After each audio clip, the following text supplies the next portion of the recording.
Across a plain, down a hillside, past a swamp, where the daylight is short and no one of any note would tread, stands a shack of no importance.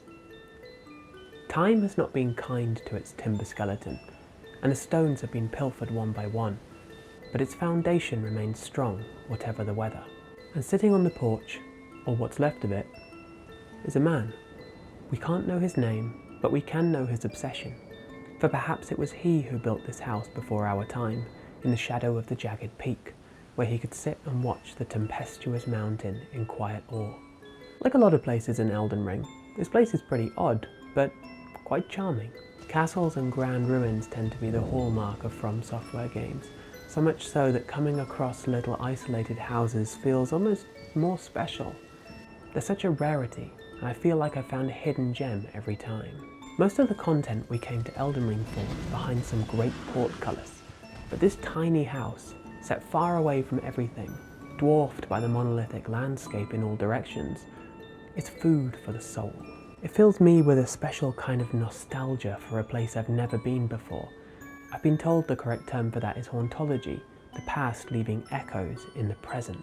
Despite me knowing nothing about who lived here, I feel like I can glimpse who they were, picking up the shreds of their quiet life. That is, until I look at the looming mountain overhead and think just how noisy it could get here.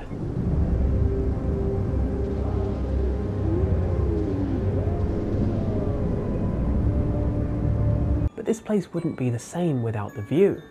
The mountain being so close is what makes the problems of demigods and men feel that much smaller. It's quiet now, and I imagine most people only come by here for the spirit spring leading to the fort high above. But I'm sure for the curious few, they glimpsed this old little house out of the corner of their eye as they went by somewhere else, and made a little detour just to see what was going on. There's something defiant about this shack. It reminds me a little bit of those stories of people who refused to evacuate during the Mount St. Helens eruption, and they chose to live and die in the place that they called home. This place is just one of many that shows Shadow of the Erdtree's interesting approach to scale. I mentioned in my base game video that Elden Ring defies a lot of open world genre tropes, and now Shadow of the Erdtree is doing that all over again, but bigger. Among the tall towers and the ancient ruins, the old shrines and lazy rivers, there's one inescapable feeling that permeates the landscape of Elden Ring's DLC. One central fact about its world: Shadow of the Erdtree is built on feeling forgotten.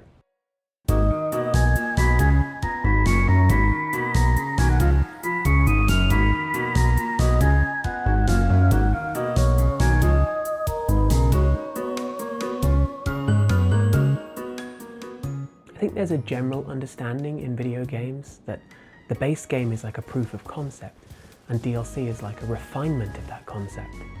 Oftentimes, it lets developers tighten things up, waste less time, think more about layouts, and in lots of ways, Elden Ring's DLC does just that. But instead of seeing the original game's scale as a problem to fix, it went the other way. The wide open spaces, vast differences in height, paths that twist and turn and intertwine. You can essentially look at anywhere in the Shadowlands and pick any route to get there. And this kind of philosophy has made some parts of the Shadowlands feel like strange little in-between places. Take the Finger Ruins, for example. There's nothing here. I mean, literally nothing.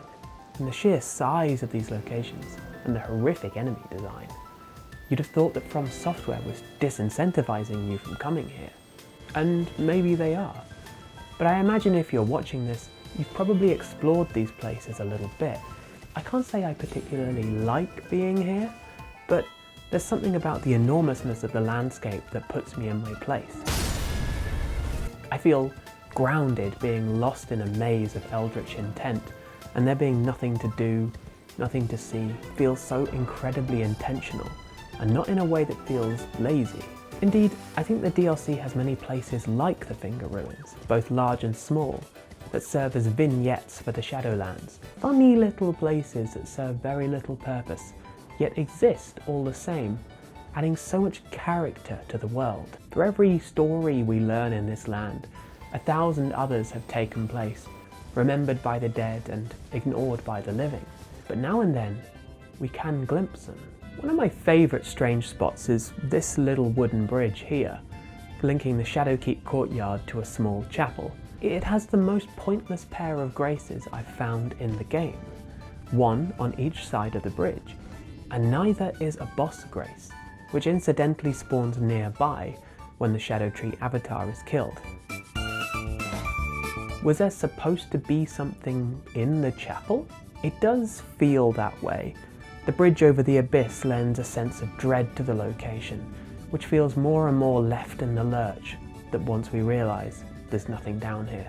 It stands out to me because it represents a moment of uncertainness and confusion by the developers in a world that's normally so well controlled, so well thought out. They had this physical space and knew it needed to go somewhere, but they couldn't make it work without the whole thing feeling a bit lost and mismatched. Now, take this weather-beaten outcrop in the west. With the small church and the blood-fiend town nearby, the assorted wildlife and the waiting Curseblade, this place feels like a microcosm of the Gravesite plain we can find below. Up here on this little outcropping though, I feel a sense of safety. Down on the plain proper, you feel like bird food. But here, you're the king of the roost, and I can imagine it could make for a delightful little camping spot. It's one of those early areas of the DLC that rewards exploration. Not with incredible items, but with incredible wonder. The starting region offers unrivaled views of the world you explore in the DLC, and I remember being awed by the scale and variety when I first saw it all, but none more so than the views of the Cerulean coast and Charo's hidden grave. They epitomise Shadow of the Erdtree's approach to scale over substance, and I don't mean that in a bad way either. Rather, size is their strength. When a place looks this pretty, I didn't come for some unmissable item. I came for the view.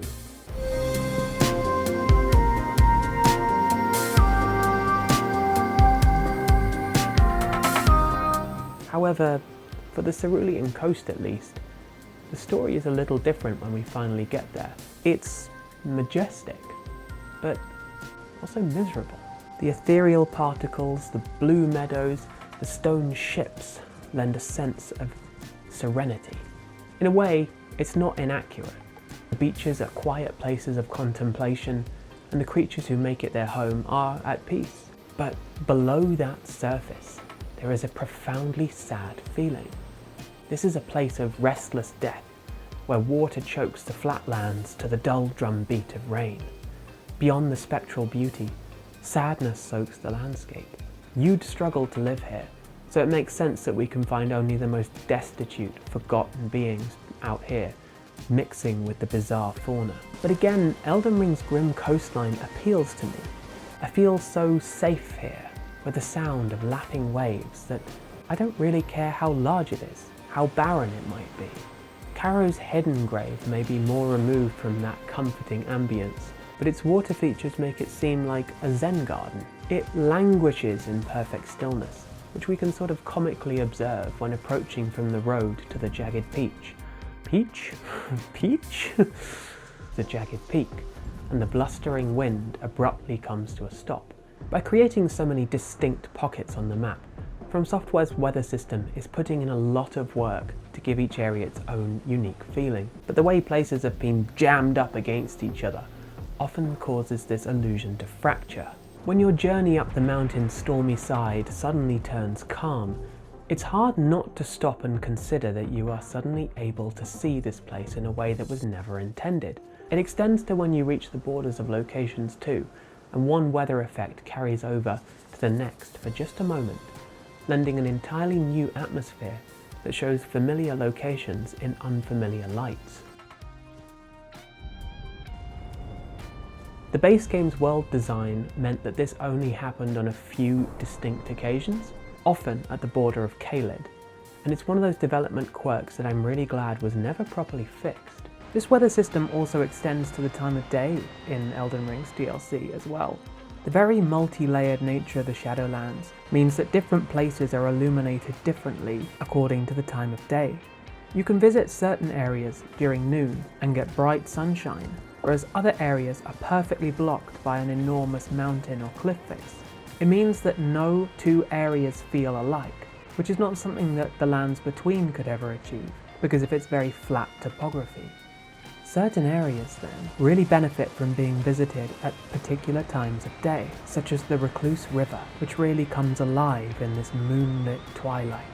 It helps to lend context to your expedition around the Shadowlands, making no two places feel alike. Hello? Hello?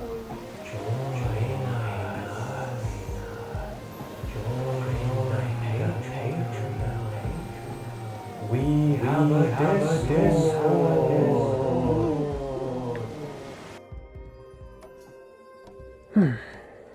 There are a few places that feel more unremembered than the Forges. They're short distractions in between our main quest, and apart from a slightly different aesthetic, there isn't any reason to really come back to them, apart from a couple of materials. But we all know there's something far more alluring, bubbling beneath our feet. If we're so inclined, we can get our toes wet in its roiling embrace, and the level design allows for easy access in and out. So then, why is there nothing to find down here? From Software love their little gotcha areas. Think of all those locations in past games where a tempting item is placed in some precarious spot, daring you to risk your souls just to find its trash. Our Pavlovian response is to see a dangerous area and check every corner in hopes of finding something, anything. The sheer brazenness to put such a tempting feature right down here and do nothing with it tickles at your curiosity and makes these places seem even more peculiar. It's the realm of a Limit Breakers video, a place of misled intentions and reinforced behavior. It's also interesting that they bothered to put otherwise unnoticeable things down in these areas. These grates are essentially not visible from the normal path, but From Software expected players would come down here, so they provided that little bit of set dressing while still making the area pointless. The same goes for this odd little gap in the wall that tempts you to believe that there might be more to this place than meets the eye. But in reality, it's emptier than my head when writing these scripts. But you knew that already, which begs the question, why create these illusions at all? Because it's neat, and it lets us wonder about some quirky little details. I'm also going to go out on a limb and assume that I can't have been the only person that thought this waterfall led somewhere and then blindly fell to my death. At least, I hope so, because, well, that would make me feel very silly.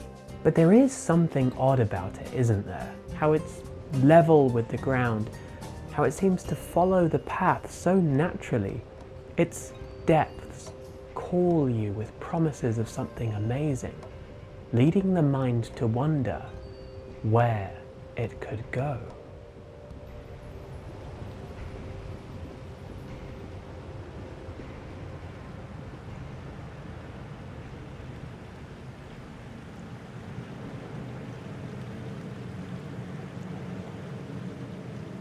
You shouldn't be here. You should have seen the signs. That wall was put there for a reason. The path was obscured deliberately.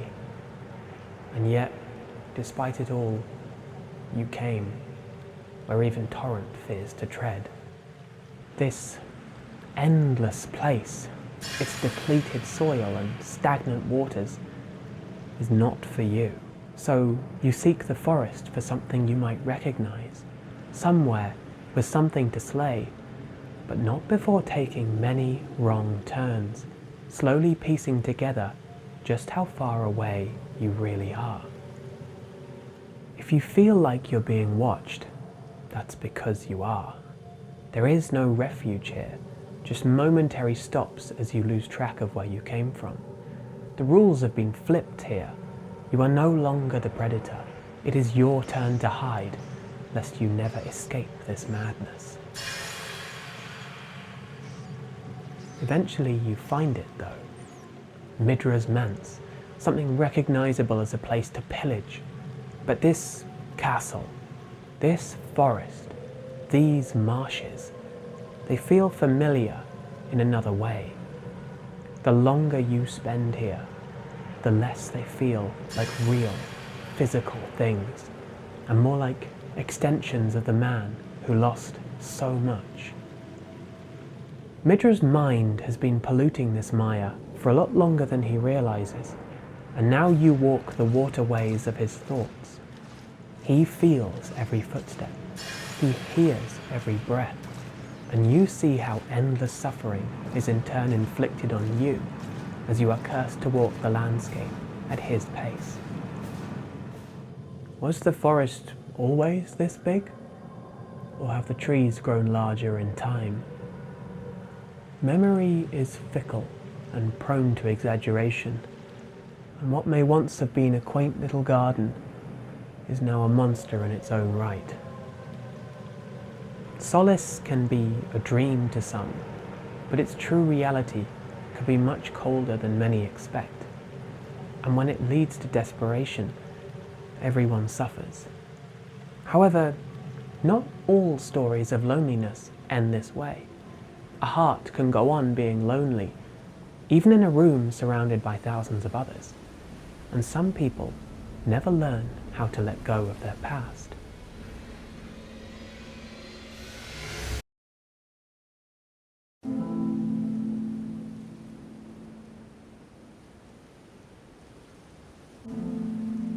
A field of flowers stands for hours away from prying eyes.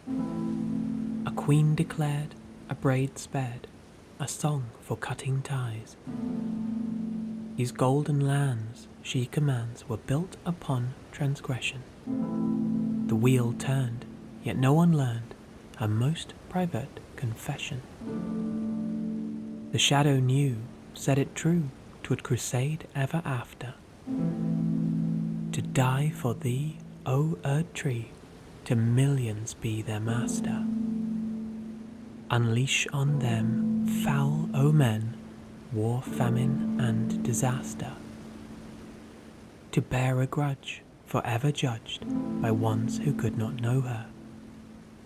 In gloom, in death, rotting flesh, the children all would falter. Did she desire to retire, shatter the ring that bound her? Before it all, true tales tall, no royalty or grandeur. A moment's prayer, kneeling there, with no one left to answer. What was her wish, speaking this? What would the girl confess? In silent fields, darkness yields to gold kissed with kindness. By the tree, a whispered plea. May order never find this.